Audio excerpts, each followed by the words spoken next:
Hey, and welcome back to my channel. If you're new here, I'm Joy.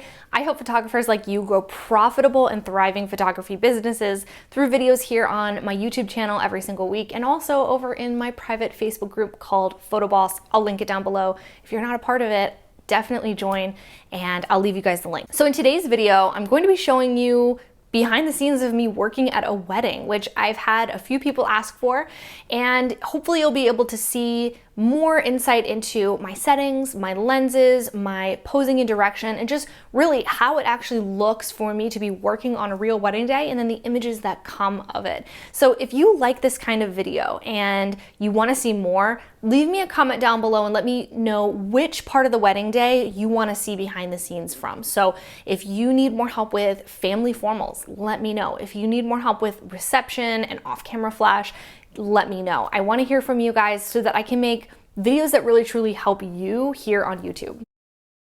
So this was the first time we brought this GoPro to a wedding. So in the beginning, we were just playing around with it and trying to see what it was capable of. And I was here photographing the ceremony setup. This was going to be outside on the water, gorgeous, gorgeous view at the Chesapeake Bay. And at this point in the day, we had already done the details, stationery, rings, dress, that kind of thing.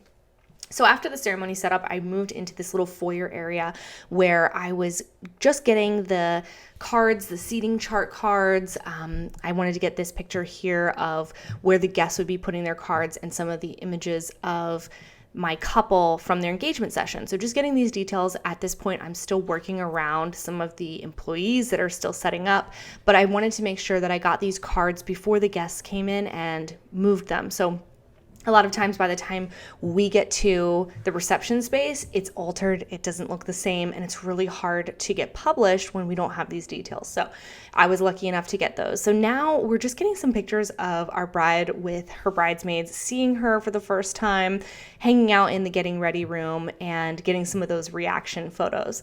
And as you can tell, it was a little bit dark. We had some mixed lighting, but there was a window coming in and shedding light on the bride's face. And here I'm trying to tell the bride where exactly I want her and her mom to stand, because even though her dress was a quick zip up kind of dress, I wanted to get some pictures of her and her mom just having a moment before the wedding where you have the buttoning up of the dress, maybe putting on the veil and that kind of thing. So we invited the mom to come over and stand with the bride. And as you can see here, I'm still going to be popping a little bit of a flash because there is natural light, but I want to fill in those shadows, especially on my bride's face since she's facing away from the light.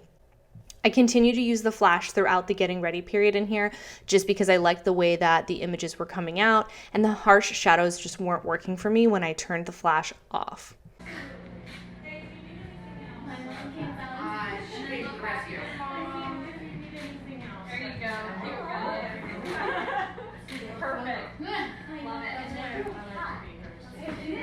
Now we were going to set up the dad for a first look just with the dad.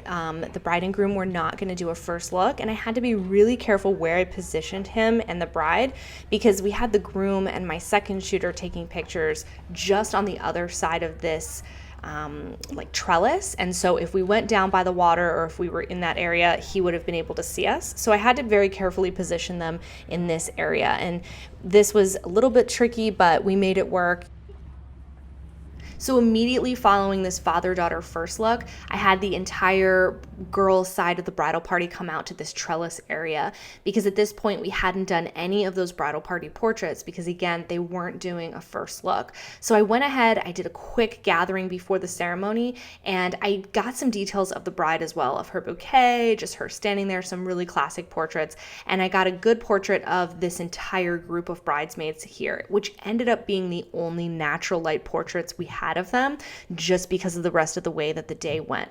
So as everybody was going inside, getting her tucked away, making sure that the groom didn't see her, I was using this time to really get those photojournalistic shots that fill in the album. Went ahead, stopped over at the bar, got a quick drink of water before the ceremony, and my assistant who had the camera all day, she went up to the balcony so that we could get this angle for you guys so that you could really see what's going on, where I'm standing, and how this ceremony thing works.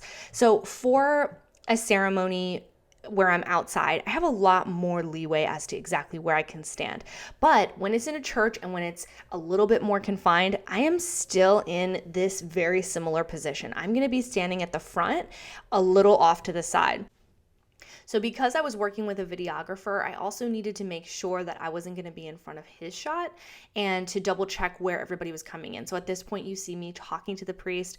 He was instructing and letting me know who was coming down the aisle off the side and who was coming down in the middle. I also wanted to make sure that he didn't have any rules against us standing at the front. I always want to be very respectful of whatever ceremonies are being held and whoever's in charge there, which is not me.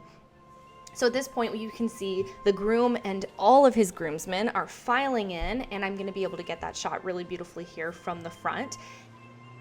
Now we're going to get all the bridesmaid shots coming down the aisle. I'm still standing in the same place, and I'm able to still let them stand by, but it's starting to get a little bit more crowded there at the front. And I know that as soon as the bride comes in, I'm going to have to move, but I want to be able to get the shot of the groom's reaction. That's my main thing, is to get a nice wide classic horizontal shot of the bride, but also to get his reaction. Now at the same time, my second shooter is going to be getting the vantage point from the back. So you can't see her, but she's actually kind of underneath this balcony that you're looking down from. So here's where things get exciting. Everybody's standing up. Our bride and her father have come down, and you can see I turn and I get his reaction. So they're coming in. She can look at him from underneath this balcony, and she'll start to come down the aisle. I've instructed my second photographer to go ahead and follow the bride and her father. Make sure that you're getting that angle of them from behind. So I also have a few shots of them that are nice and wide, of everybody looking at them as she comes down the aisle. So at this point, I am going to slowly step back, and I'm going to stay at the front for just a couple more moments. I know that there's going to be this important hug, passing off, handing over the bride, and I know that I want to get some closer, more intimate shots of that as well. So I stay in the front, I get some images of the bridesmaids fluffing the dress, and I make sure that I get some tighter portraits because I'm probably not going to be this close to the couple for the rest of the ceremony unless I'm in the very center aisle. So once I feel like I've gotten some good shots of them up close, I know I have a second where I can switch my lenses and start getting those scene setting shots from the back of the ceremony site. So I want to make sure that I get a nice wide horizontal. I want to get a vertical of just them standing at the front holding hands and getting ready to say their vows together. So that's really what I'm going for right here. I also know that I want to get some extremely tight shots wherever I can of the ring exchange and anybody who is in the ceremony sharing verses, speaking, saying a blessing over the couple, that kind of thing. If anybody's in the ceremony, they're important to the couple, so I make sure that I get a portrait of them as well.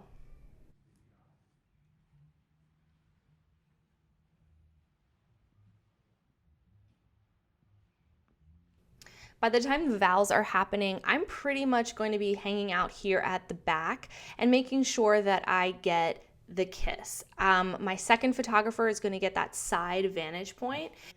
One photograph that I absolutely love to get is the bride and groom kissing as they're exiting their ceremony. So I always just give them this signal to stop really quickly and kiss because this is a gorgeous, gorgeous photograph and is one that I think most of my couples end up putting in their album.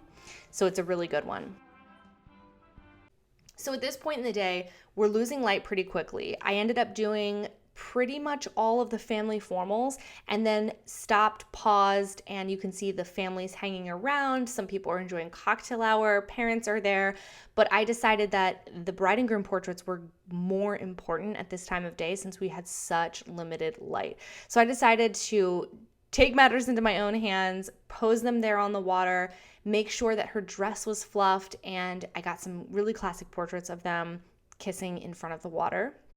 I did a little bit of natural light portraits as well as flash portraits because just the way that the lighting was coming in and the way that the scene behind them was so lit made it so that to properly expose for the background, they were going to be pretty dark. So I went back and forth on flash use. So I wanted to grab a couple of portraits of the bride alone with this gorgeous light. So I went ahead and grabbed her bouquet, added that back in, and decided to coach her just a little bit. I wanted to make sure that we got some with her veil. I knew that was really important to her to have her veil in those classic portraits. And really here, I'm just telling her that she needs to stand, put those shoulders back, and just smile at me. So right here, we got a mix of some wider shots, some tighter shots, and we had to be sure to make sure that we didn't get any of those people's heads on the beach, because there were people down on the beach. So I had to kind of play around with my vantage point, and at the same time here, my assistant's getting some behind the scenes for Instagram, and my second shooter is getting some scene setting shots of the guys on the beach. You can see her off to the left actually instructing them. So we're working at the same time because, as you can see, we're about to lose the light here. So it's really a team effort, and this is a crunch time. There's going to be times during the wedding day where we're really standing around, we're waiting for that ceremony to start, and we might not be doing a whole lot for 20 minutes. But then there's this time of day where we have 20 minutes to get the majority of the portraits done. So you never know how quickly you're going to have to work. And so that's why it's really important to have some really basic, classic poses in your arsenal, just like I'm doing here with the bride right now. As you can see, my second photographer right now is hopping in. She's getting a totally different angle, different vantage point, kind of getting up on her tippy toes and using a different lens, which is great. So now we're moving down to the beach. This is where I really wanted to get my bride and groom portraits. But just as I saw the bride moving down to the beach, I decided that I wanted to get some of her just sitting here. I had this vision where you could see her little sneakers sticking out from underneath her dress. So I stopped her for just a moment here and got this portrait of her sitting on the steps with her sparkly sneakers and the light of her venue in the background, which was really, really fun. So as you move throughout the wedding day, even if you do have a plan, you might have this photograph in your mind and you have to stop everything and just make it happen. And that's what we did here.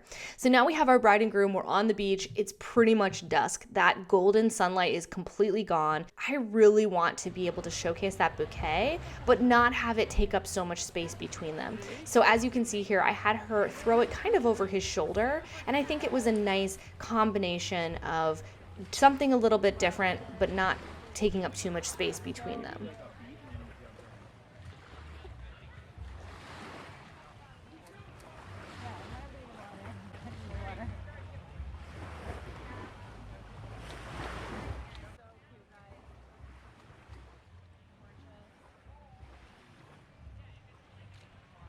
And smiling at each other. Go nice and slow. Look at each other. Stop in the middle for a little kiss.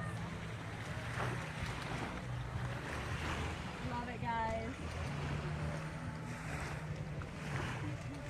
So cute.